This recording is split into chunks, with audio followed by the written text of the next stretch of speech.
السلام عليكم متابعينا الكرام. أعلنت مصالح الأرصاد الجوية عن تساقط أمطار رعدية غزيرة على الولايات الشرقية الوسطى والجنوبية طيلة نهار اليوم الجمعة، مع هبوب رياح قوية وزوابع رملية بالجنوب.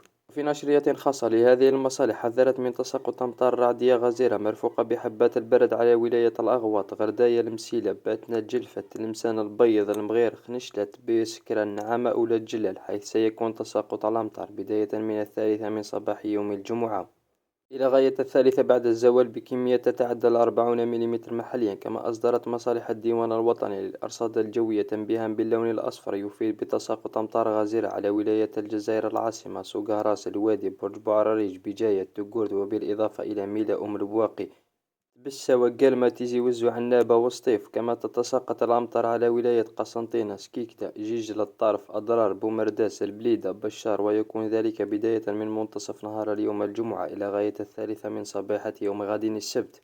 وكانت مصالح الأرصاد الجوية قد أشارت سابقا أن إلى المرتفعات الشرقية للوطن ستشهد عودة الثلوج بداية من اليوم الجمعة بسبب اضطراب جوي محمل بهواء بارد. وتتوقع مصالح الأرصاد الجوية أن يكون تساقط الثلوج على المرتفعات الشرقية التي يفوق علوها 1300 متر بداية من فجر يوم الجمعة.